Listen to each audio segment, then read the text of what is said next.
Every week, I'm looking at new music videos and discuss them from my perspective as a camera person, a focus puller, and someone who actually spends way too much time on YouTube. This week, I got Porches and Iglooghost for you, mixed in with Peggy Gou, Olafur, Eliasson, and Lenny Kravitz. Bit more VFX heavy this week than last, with some really cool techniques and some really absurd choices as well.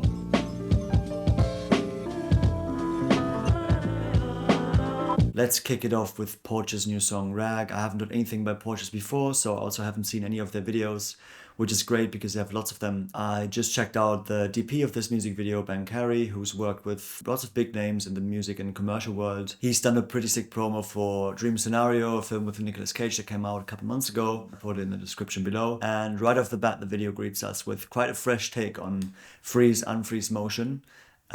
Which is matched to the beat of the kick drum. So I love getting into the music video like that. I haven't seen that done before. The video is shot in a big white curved studio, which actually means no one but the band members are allowed to step on the white floor because your shoes would mess the floor up. So production always organizes these super annoying blue covers for your shoes, so you have to sit them on. They rip super easily, so you look absolutely ridiculous when you wear these blue bin bags of your shoes and you don't even realize that they're ripped. So I actually did the very pretentious thing of buying myself some Birkenstock garden slippers, which are great for those studio shoots. Probably 40% of my shoots are in a studio, so you do end up wearing those blue covers quite a lot, and those Birkenstocks also are very good for my German grandpa style, I have to say. Okay, so we have set design going for a very heavy late 90s, early 2000s American playground, high school kind of look. Musically, it sounds quite similar to Sum 41 or Weezer.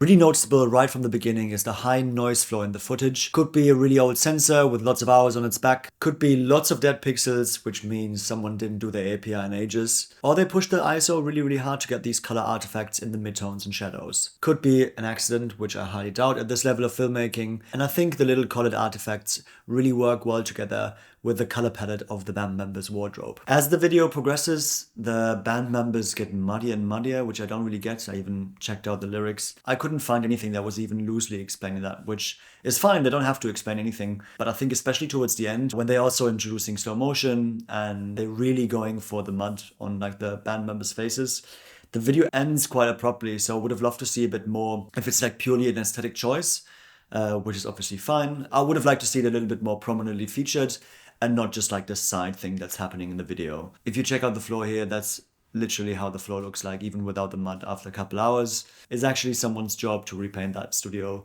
every night after rep. So we actually got a combination of sticks and slow panning zooms, tracking the different band members and whatever they're doing. Could be an old ENG type zoom. And we also see a little bit of chromatic aberration here and there. Yeah, my favorite part is by far the way they started the video. I love that freeze, unfreeze, match to the kick drum technique. I haven't seen that before. I would have loved to see a little bit more abstract shooting techniques because that's what it really sets us up for. I think I instantly was calculating with more of those abstract techniques, and then I was a little bit disappointed that it's like quite a straightforward video after all. Moving on to one of the kings of digital assets lore, Iglooghost, who I actually know through my friend and amazing DP Jack Wells. He shot at least one video for Baby, frequent collaborator in the Glue universe. The whole world they're creating is so much fun to explore. So if you haven't done so, you should definitely check them out. I actually got this sick glue hat from Jack a couple years ago. Back to Iglooghost and his new video for Coral Mimic. Not only does he obviously produce the music, but he also directs this video.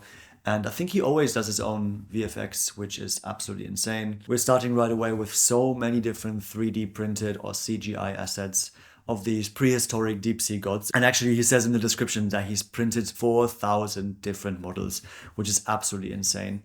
I can't even think about the time that he spent creating those. You really see he put a lot of effort in it and they look absolutely fantastic. It's also quite a literal contrast to Porches video that we've seen first, which was in that white studio environment. This video is set in a super dark environment. Iglooghost is walking around this super clean black void. Despite the contrast, this could actually be the same space, but this time obviously the studio was painted black.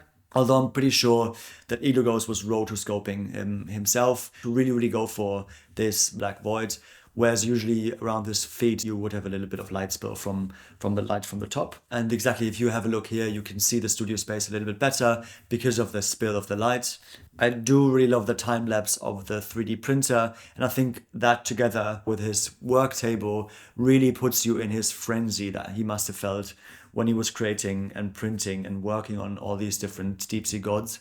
Also makes me wonder if he's actually planning on releasing them.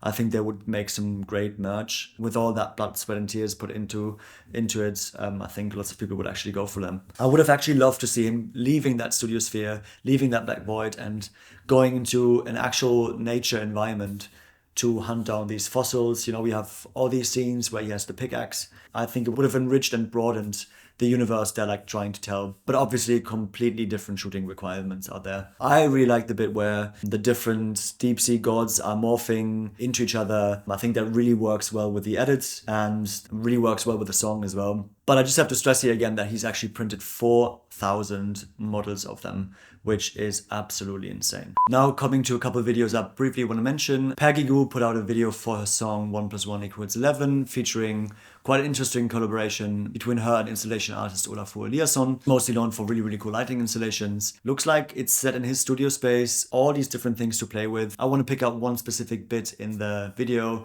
where they're playing with these circular polarizing discs. That's a bit of equipment that kind of ends up on every job, on nearly every kit list I do or write or ask for. They always feature a rotating polarizer, or rotopolar for short.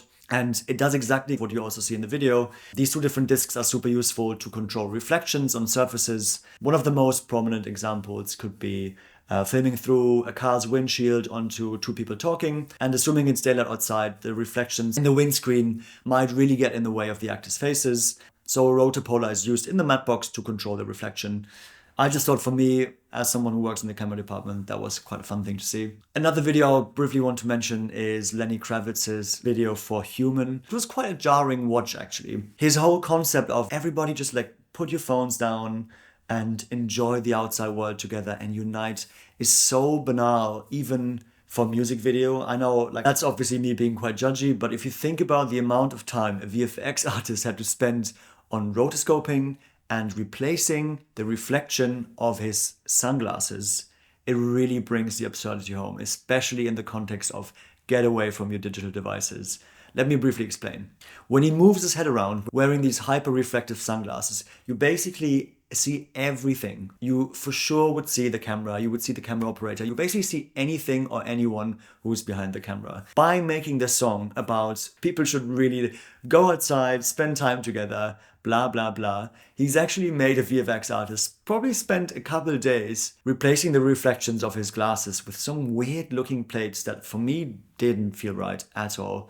I'm not giving shit here to the VFX artist. This is just a horrible, super annoying thing to do. And obviously, as is Lenny Kravitz and is a huge star, he definitely wouldn't just put off his glasses. Enough ranting though, really nice and playful videos this week. Especially the depth of Iglooghost's obsession with the world he's creating is absolutely inspiring to me and so much fun to watch. Stay tuned for next week's Roundup. Lots of love.